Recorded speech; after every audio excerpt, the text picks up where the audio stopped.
All right, so we're going to jump right in to things. Yesterday, on the 14th of May, it's the 15th right now, Fabio Wardley had a press conference with Australian heavyweight boxer Justis Huni, 26 years old.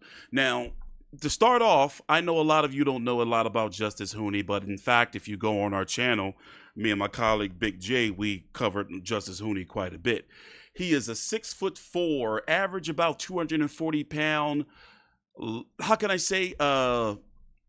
He's a technical boxer, but he's not really known to have too much power, and also he's had some significant hand injuries. He's 12-0 with 7 KOs. Any fighters on his resume that you know of? You know Andrew Tabiti. Remember him, former cruiserweight from the World Boxing Super Series Mayweather Promotions fighter. Kevin Lorena. Remember him and Daniel Dubois had a very good fight.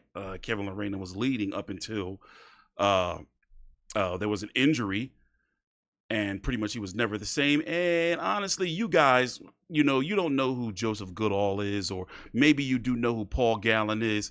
But as you can see, this is a significant step up for him. As far as Fabio Wardley is concerned, Fabio Wardley is 30 years old, 6'5", comes into the ring also at about 240 pounds. So these guys are pretty evenly matched physically. But he is 18-0-1 with 17 KOs. Last 2 fights. In fact, his last 6 fights, 7 fights are on the channel. I have post-fight videos for if you want to go check them out. The last of which was against he fought 2 domestic rivals in David Adelaide and then Fraser Clark. And when he knocked Fraser Clark out brutally in the second fight on the undercard of Beterbiev versus Bivol 2, that was back in October. So he's just getting off the domestic level. The fight's going to be taking place on June the 7th. I don't even know the Ipswich Town Arena. That's over in the UK, obviously. And Derek Chisora is going to be on the undercard. We're waiting for more undercard fights to be announced. But I'm going to go ahead and turn it over to Big J. And basically, Big J, he's getting his title shot. This is going to be for the WBA interim title, by the way, at heavyweight. Did you say WBA or WBO? Because I thought it was WBO. Confirm that, please. No, it's the WBA. Yeah, well, that's not worth piddly fucking shit. I mean, the WBA is a freaking joke. They've got, have they brought back all those bullshit belts? Yes, they did. Yep, they brought them back. They've been creeping back in the last 3 months. I don't know how it's been allowed to happen, but yes, the several sanctioning bodies, several divisions now have an interim and a regular champion. For example, at heavyweight, Alexander Usyk is the WBA super champion. Kubrat Pulev, of all people, who was also offered the Wardley fight, by the way, the rumors are he priced himself out, is the WBA regular champion, and the winner of this fight is going to be the interim champion. It'd be the mandatory for Kubrat Pulev. Also, Felix Hergovitz was in a running to get this fight, but Fabio Wardley chose Justis Huni. But yeah, it's a world championship basically, and to get a mandatory shot at somebody. Yeah, well, okay. 2 questions. A, what's the WBA and their bullshit? But B, who has Justis Huni fought to warrant this title shot, even though it's a WBA interim belt, which is what, a D-grade title? Who has he beaten to want this opportunity? I mean, what, a couple of blown-up cruiserweights which almost knocked him out, an ex-footy player that took him 10 rounds. Yeah. And other blokes you've never heard of. So,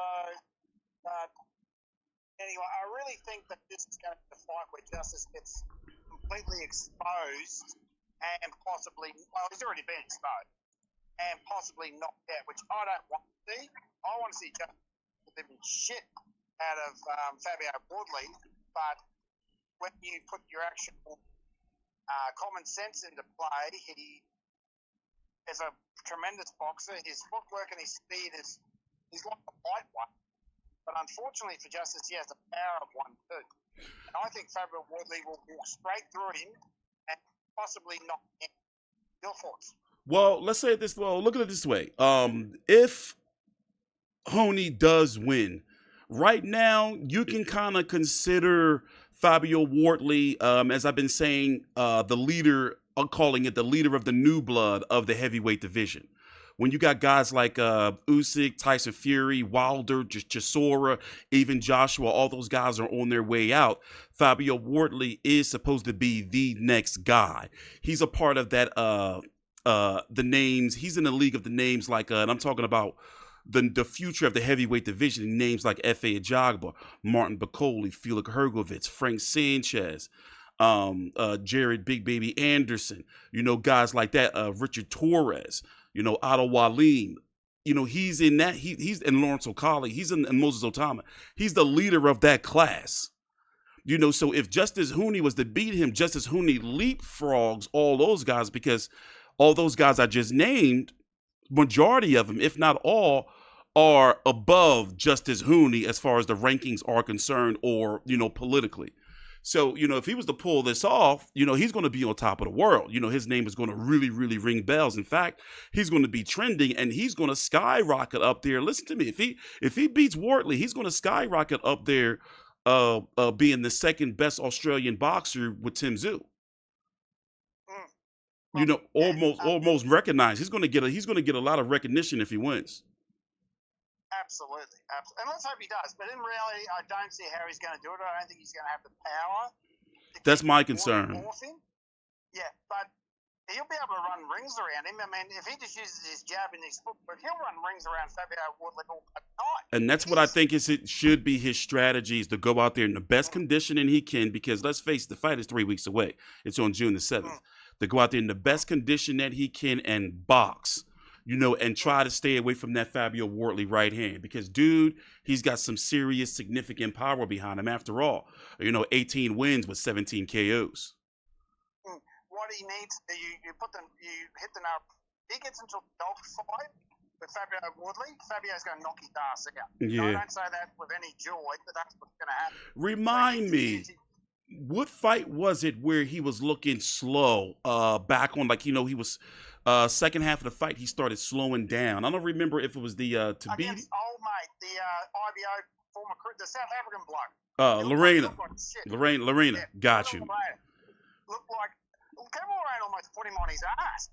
So he looked bloody awful in that fight. Yeah, and he won that fight 96, 94, 98, 92, 96, 94. So there you go. It was a close fight on the cards. Well, see, Fabio Wardley's been proven, so, as I said, if he pulls it off, he's going to be on top of the world. But the winner is supposed to fight Kubrat Pulev, depending on what Pulev is going to be doing next, if he's going to take an interim fight. And, as I said, if Justis Huni was to win, I'm expecting, knowing likely that there's probably, I'm pretty sure there's a rematch clause. And I'm interested to see how this fight turns out. Closing thoughts? Here's a question. How many of Eddie, I was about to say Eddie Murphy, Eddie Hearn's fighters have beaten Frank Warden's fighters? Oh, I can't even name them. That was actually a joke at the press conference is that because Eddie Hearn and Frank Warren was there, and they were joking about how Eddie Hearn has been pretty much, his whole stable's been losing. In fact, Matchroom has been having a horrible couple of years. Because that 5-on-5, Frank beat 5-0. Yeah. So, and there's been more fights after that as well. I can't remember off the top of my head, but there's been more fights he's promoted, and they've lost. I think the record is like 12-1 in Frank's favor. Something like that. Yeah, it's ridiculous. And that's just a guess. If people in the comment section, what's the actual record against these two? But Frank's kicking his shit out of him. Yeah, and also, to be fair, a lot of the fighters that Frank Warren promotes now, Eddie Hearn promoted at one point, like Fabio Wardley. So, I just have a bad feeling that it's going to be the fight where Justis gets... sitting back to Australia on a domestic level in the club shows. Yeah, because... as those who recall, Justis did not go to the Olympics because he'd rather fight Paul Gallen. He hugged his hand and got that opportunity to chip. But yeah, I think I've got a bad feeling about this fight because I think he's going to lose pop to get out. He'll go way down the totem pole. If that happens, and it's going to be a shame because Justis Huni is a talent. I mean, he moves, he's got the speed of a, but unfortunately, he's got the power too. But if he uses his boxing IQ, he can get done. But he's got to avoid that right hand. But, you know, looking forward to it. If he wins, great. Fantastic. Love it. Yeah. Justis Huni, but if he loses, it's yeah, I can't. Yeah, but the big story is going to be if he wins. It's going to be a huge upset because Fabio Wardley, he's been building a name for himself. I mean, after all, the fight's happening in the stadium.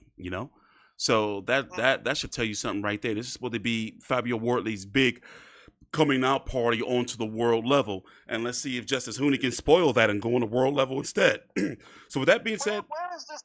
Sorry, where is this fight? Because when they said Ipswich, I thought they meant a suburb of Brisbane. I thought they were up the road from No, it's in the UK. I don't know where this Ipswich is. To be very honest, Portman Road. Oh, Ipswich, UK. Yeah.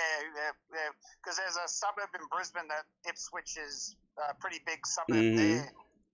Justis actually lives very close to that suburb, so I thought they happened there. I thought, oh shit, I better go. But anyway. Yeah, as I'm checking them, let me see if I can check the map here, see exactly. Oh yeah, it's far outside of London, so it's north of London. Right. Okay. Yep. So I've never heard of it until this time. Despite all the fights I cover over there in the UK, I've never heard of Ipswich. Are they having an actual stadium? What's the capacity of that stadium? Well, it's a team. Sorry? It's the football team, the Ipswich Town Football Club. Yeah, but how much can the stadium hold? Oh, that's a good question. Let me check real quick. That's a good question. That's a good question. Probably looks like a 20,000 seat stadium. It looks a little. Let me check real quick. Ipswich Football Club.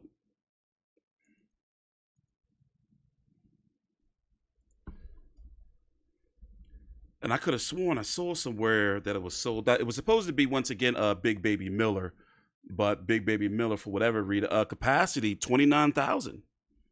Yeah, that's what I thought. So it might be more than that when they put the. It's going to be more than that with the floor seats. Once they put all this stuff over the grass. So yeah. 30,000 plus. Well, good for him. Justis is getting a big fight in front of a big crowd. I hope he kicks the shit out of Fabio Wardley, but I don't see it happening. Yeah. Happy to be wrong, though. All right. Well, with that being said, thanks for watching. Please subscribe. Give us a few days, and our next Australian boxing podcast will be broadcasting soon. Thanks for watching.